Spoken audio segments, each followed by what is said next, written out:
People who watch security cameras for a living, what creepy things have you tried to forget? Part 3. Please like and subscribe to support this channel. Story time. My brother's friend used to watch security cameras at an amusement park. In the park there was one of those river boat rides, which had hidden cameras to prevent people from pissing in the water, vandalizing etc. One day a couple hop on the ride, and the girl starts giving her boyfriend a blowjob. So they get done, and the girl leans over the side of the boat to spit. Now in the event of any bodily fluids getting into the water, there is a whole process that must be followed involving draining the whole river, and decontaminating the ride. It takes a long time, and all the employees hate it. So as soon as my brother's friend sees her about to spit, he grabs the intercom to the ride and shouts, "Spitters are quiters. Spitters are quiters. She panics, having no idea anyone was watching, and swallows it. Crisis averted. One time this guy went up to my porch and he got the Amazon box which was on my porch. He ripped it open and it was my new phone, an iPhone 8s, and he decided to take it, and as he was walking away, a police car was patrolling pulled over and started to get out of the car. At that point, he freaked out and threw the literal box at his face, and the police officer fell and hit the curb. As he started to run, he got tased. Oof. And #X200B. I worked for a Christian-based university for security for a brief period. It was easy. 90% of the job was unlocking doors for people. I was working a Friday night shift and noticed a couple in the sitting area off the lobby, which is a common place to see couples lounging around. I only started watching them because I could tell they were in an argument. I could tell it was getting loud, so I thought I should walk over there and tell them to calm down. It was a small university, so I was the only guy on duty. When I got there, the security office was maybe a 5-minute walk. He had left and she was hunkered in the corner near the steps. I calmed her down and asked her what happened, and she said nothing, just an argument. I did notice her face was red and thought it was from crying, and I walked her to the security car and drove her to her dorm and dropped her off. When I got back to the office, I rolled the video back and copied it and saw that he had punched her in the face and kicked her on the ground several times. I called my boss, which is what we were supposed to do. He took the copy of the video, and you know what? The university actually did something about it. They kicked him out, which I was surprised about. But he got back in after his parents lawyered up and the girlfriend confessed that she agitated him to the point of violence. He got back in. Life went on. They probably got married. This happened in my work, but it was before I started, so I've only been told the story.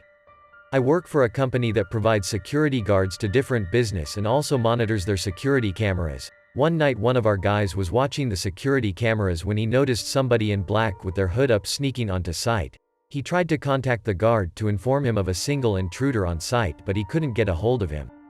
Following protocol, my colleague contacted the response driver and sent him to site to investigate. The driver arrived on site and went straight to the guardhouse to look for the security guard. He found him.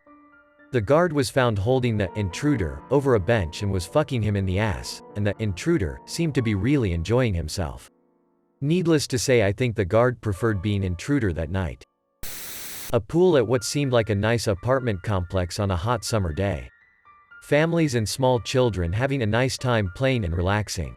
A couple sitting on a pair of lounges across the pool from the camera.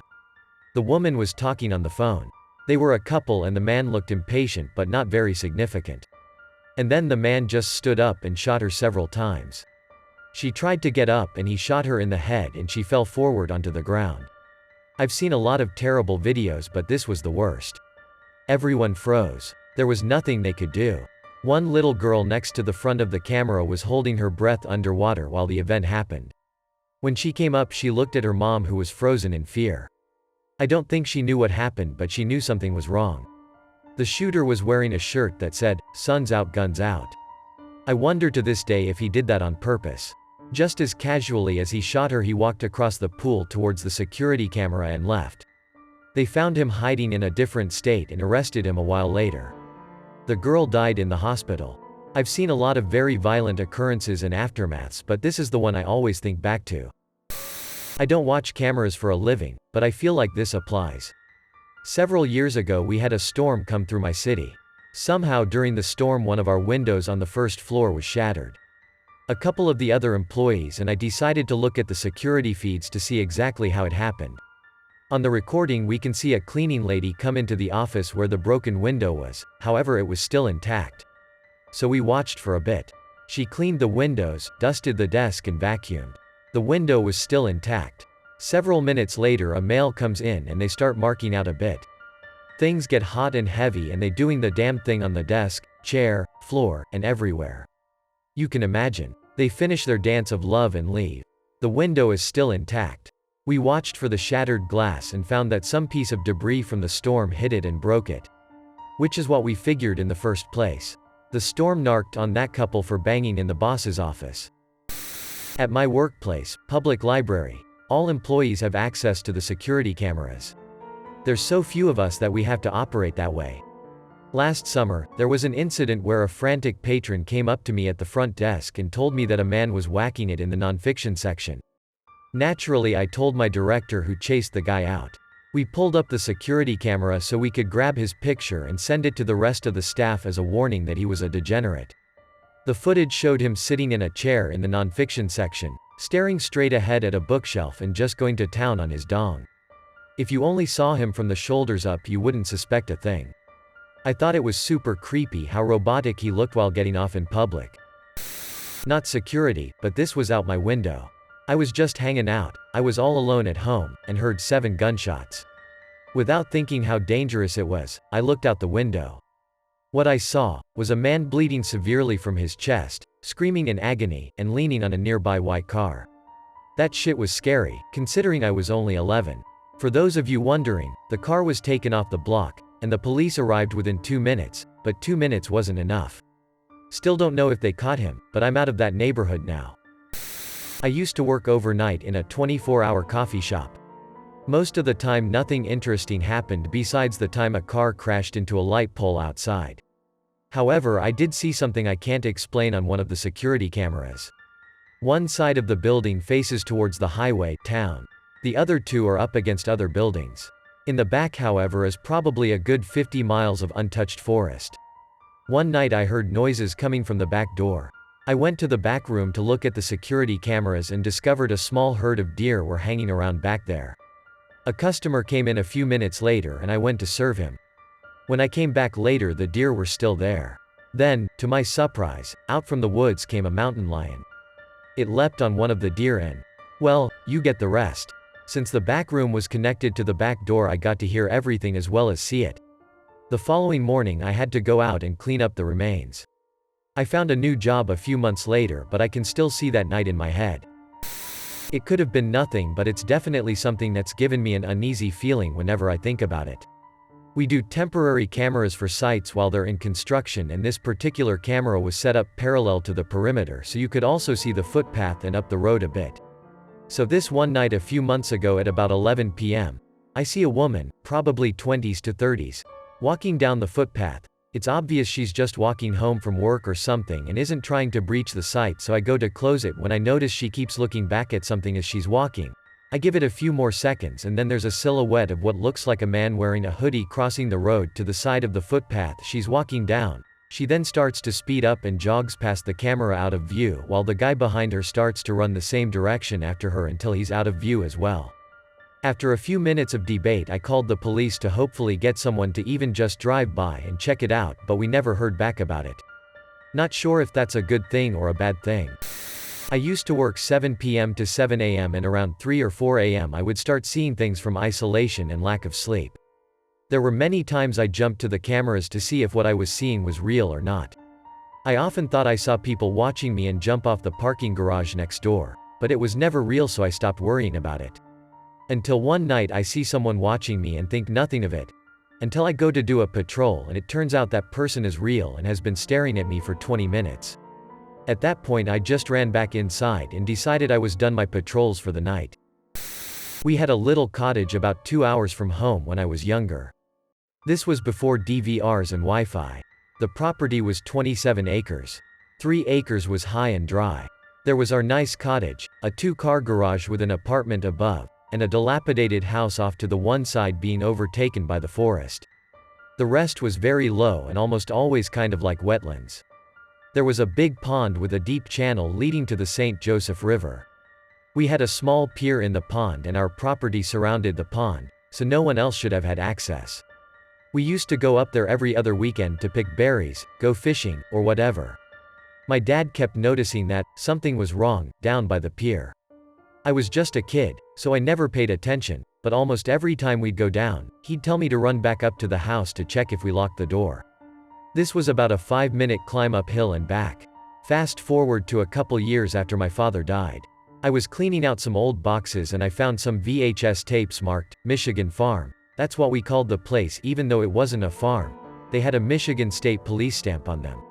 I asked my stepmother about them, because I didn't have a VHS player, and she explained that there were strange things going on and my dad had set up a camera and motion sensor back then. This was in the 80s, so expensive AF back then. She said, "You probably don't want to look at them and you should probably throw them out." I couldn't watch them. I asked. She explained what was on them.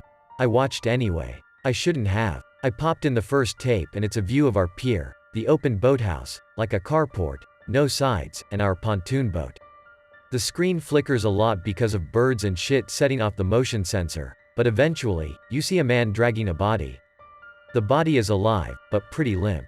Either drugged or unbelievably drunk. The man undresses the body and we can see that it's a male.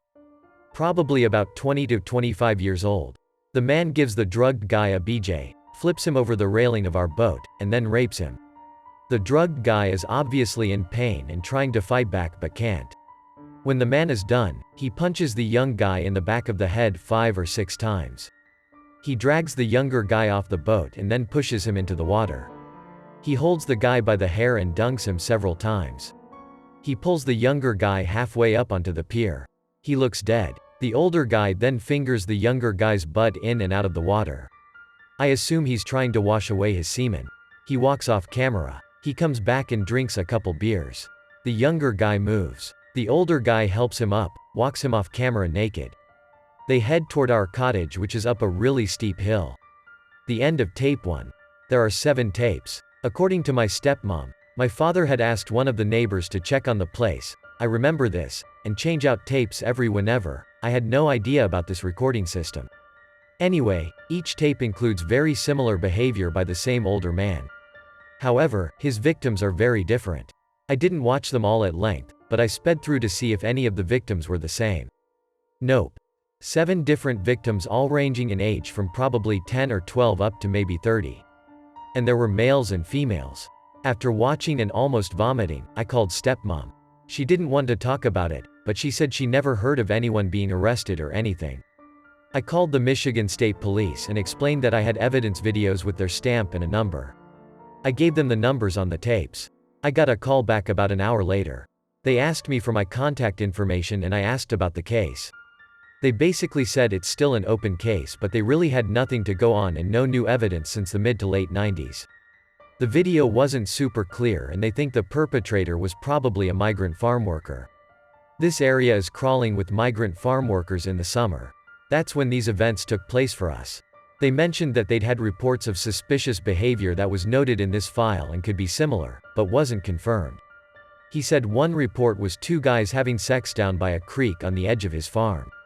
Farmer didn't stay to watch, so wasn't sure if it was consensual or not. He just wanted to get the hell out of there.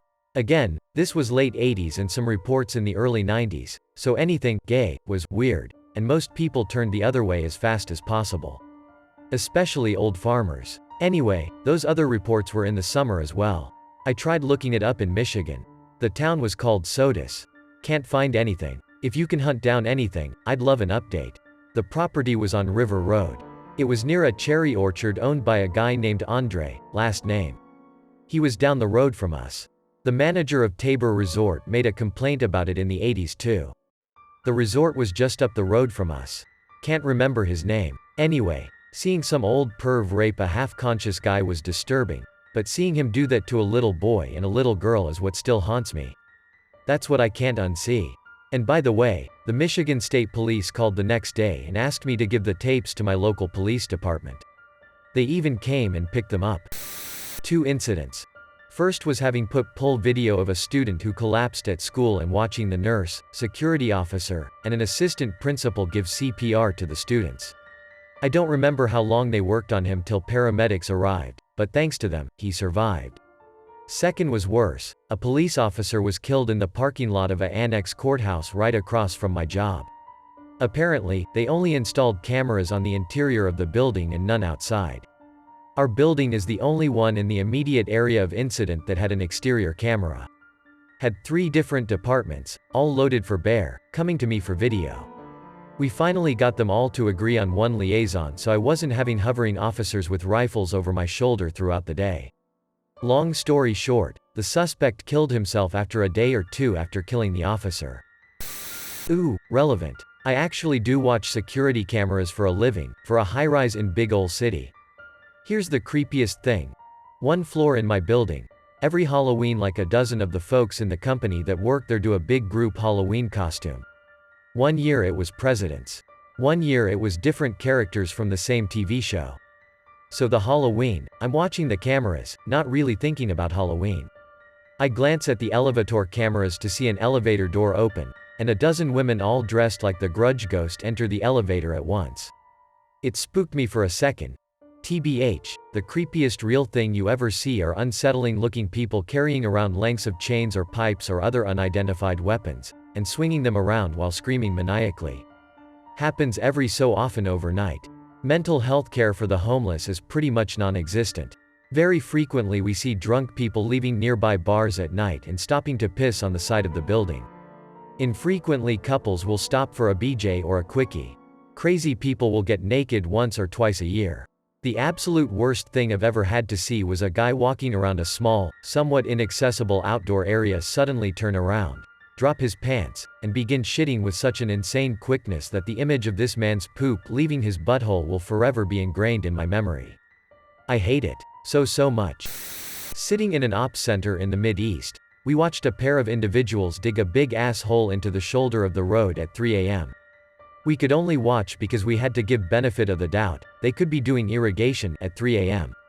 Hiding from passing cars. We all knew exactly what it was. Watched them dig hole, move stuff inside of hole, fill hole, cover hole.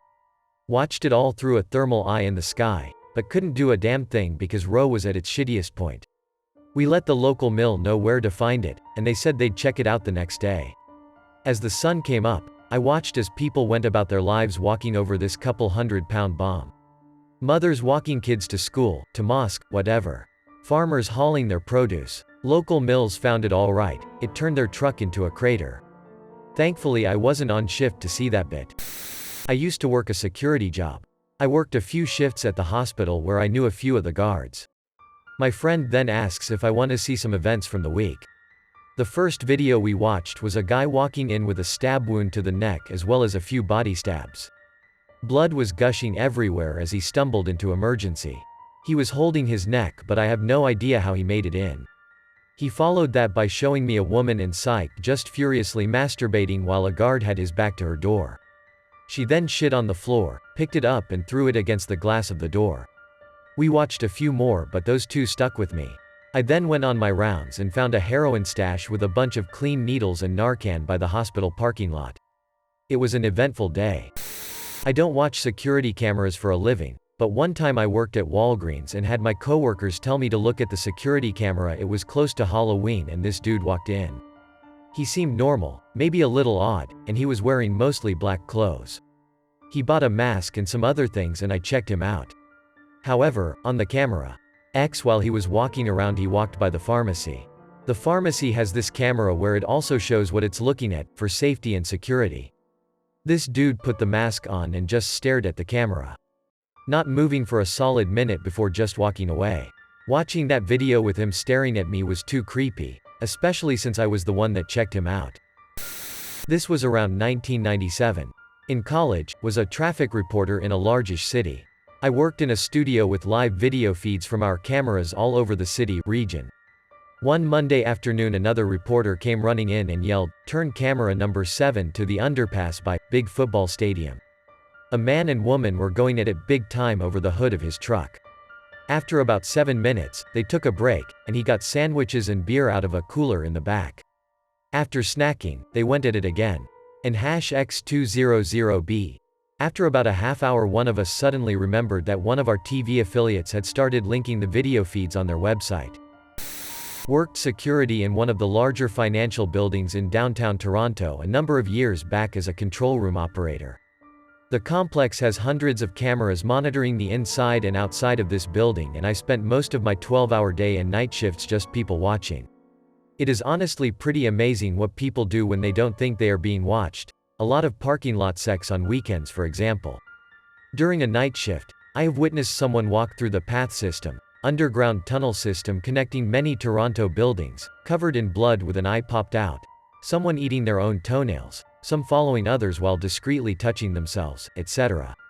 One of the weirder creepy ones though was a man walking through the building in the dead of night, before lockups, slowly, carrying a single balloon. That one got to me. It'll probably get buried. I didn't work as security, but I did work at an electronics store, take a wild guess, and it was a department that shared the same supervisor as me. I was the only other person who knew how to work the camera playback, and I got a call during my lunch break that someone had shit the floor by the bathroom. Got back from my lunch break and rolled back the footage. It was a woman who was still in the store buying a cell phone, and she couldn't open the bathroom door because she didn't know the code, so she stood at the corner and lifted her dress and took a shit. She finally was able to get into one of the bathrooms and cleaned up, smelled like shit every day for 2 weeks because corporate wouldn't take our carpet cleaning requests serious.